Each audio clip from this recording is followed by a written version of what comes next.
Excited to welcome aboard Ian Rapoport of NFL Media. You can follow NFL Media insider Ian Rapoport on Twitter at RapSheet. And NFL Network is all set to provide coverage of the Senior Bowl practices Tuesday, Wednesday, and Thursday at 3 o'clock Eastern, and live coverage of the Senior Bowl game Saturday at 4 o'clock Eastern. I believe they also have wrap-up shows each evening after the practice. Ian, let's begin off the field with the Patriots. Where does the NFL's investigation stand right now with this whole deflating issue and the allegation that the Patriots were involved there?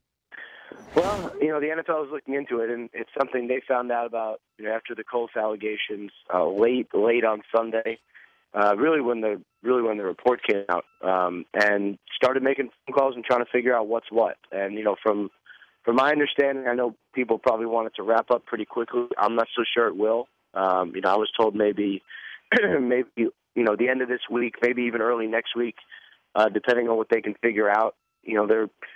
There was appears to have been a ball taken out of play, and besides that, no one really knows what to think because the officials do handle the balls on every single play, and it's kind of an odd thing that I think a lot of people are simply just trying to understand right now. So, what kind of proof or evidence do you believe the NFL is looking for right now? Well, it's first of all, if a ball was taken out of play, then was it deflated, under what the actual regulation is? That's one. And then who did it? Why did they do it? Was there more to it? I don't know. It's tough to figure out what they're actually going to be able to find.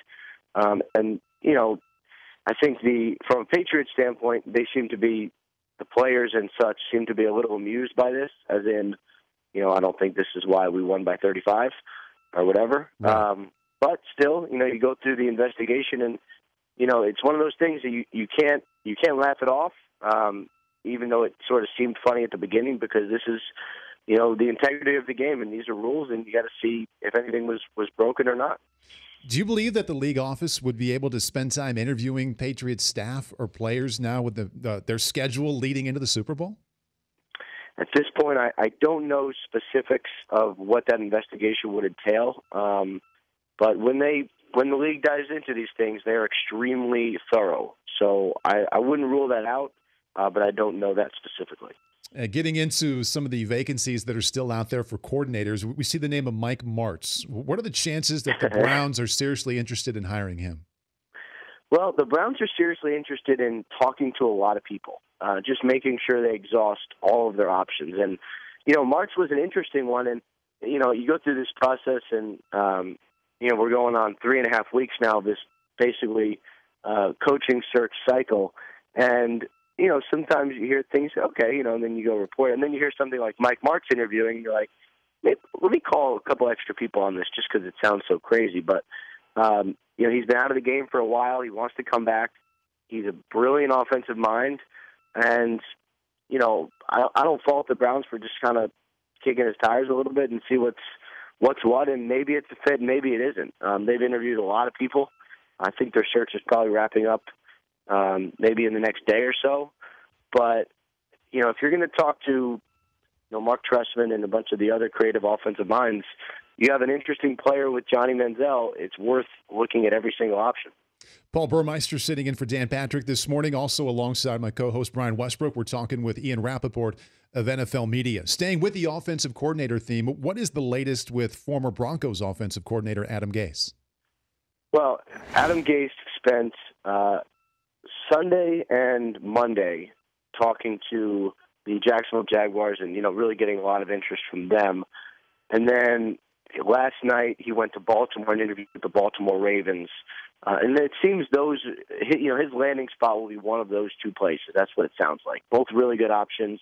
Obviously with the Ravens, you get to work with Joe Flacco and try to kind of help him maybe take the next step. And for Gase, it's all that instruction and all that improvement will, likely land him in the head coaching cycle again next year. But the Jaguars is an intriguing one because it's no longer kind of funny that they might be able to lure a top-flight offensive coordinator. I mean, they have a young quarterback. They have a sound organization. They're getting better. They're getting more players. And they're going to spend some money in free agency to help that offense and help that quarterback. It's really interesting how strongly he's considering the Jaguars, and I think that makes a lot of sense for Adam Gase to do so. Ian, Brian Westbrook here. And the Broncos, they hired Gary Kubiak. And I guess the major question, the big question there is, does Peyton Manning fit into the Gary Kubiak offense, and what does his future look like? Do you have any insight on that? Yeah, at this point, Peyton Manning himself doesn't know. He doesn't know what his future holds and whether he's going to come back or not. It is worth noting kind of how the Broncos have done this. And, when I'm speaking with rival, general managers and executives, there's definitely a line of thinking where they say, I wonder if the Broncos really want Peyton back. They got rid of the coach he's close with, the offensive coordinator. He did interview for the head coaching job, but wasn't a great internal candidate for them. They bring in, Gary Kubiak, whose offense is ill-fitting for Peyton Manning. So, all of that sets up to potentially, start new. But he's made no determination, but it's definitely something interesting, dynamic, worth watching. I think that's what we're all going to be doing for the next month or so. Is your gut feeling that the Broncos organization is leaning toward not wanting Peyton back? Well, I don't know.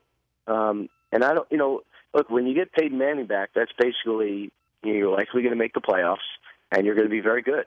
So, and once you get in the playoffs, then who knows? I don't think they're at a point where they don't want him, back, but they've certainly paved the way, to open that line of questioning and just with the personnel moves that if he doesn't come back, he'll probably be okay.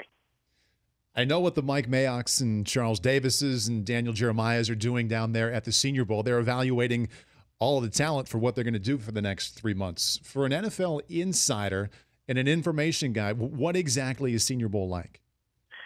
Well, my eyes are not so much on the field. Right. It's a lot of, conversations and catching up with people you haven't seen in a while and, going to dinners and maybe a few late night establishments potentially. And just kind of having a wide ranging conversation with a lot of NFL people. And it's actually one of my favorite trips of the year just for that reason, because so much happened on all levels in the season. It's great to see, coaches and GMs and, executives and whatever, just kind of be like, hey, what really happened here? Right. These kinds of things. It's great to be able to do that. And we saw some injuries in the NFC playoff game to Richard Sherman as well as Earl Thomas in the secondary. How will the Legion of Boom be affected by those injuries going into the Super Bowl? It sounds like they're going to be okay. Sherman sprained his elbow, kind of had a little funny bone injury. Mm-hmm. But he played through it. He's tough, really showed some toughness. He's going to be okay. And for Earl Thomas, he dislocated his shoulder, but popped it back and played. So he's going to be in some pain this week. But I think even if there was 1 week between the Super Bowl and the championship game, he would play. So he'll play, Super Bowl Sunday. It's just, maybe he'll play with a brace. That's the only thing. But I don't think it'll really affect him that much. Ian, I'm flying to Mobile tonight. Maybe I will see you at one of those late night establishments you were referencing. There is a potential that happens. All right. Ian Rapoport of NFL Media joining us live from the Senior Bowl. Ian, thank you.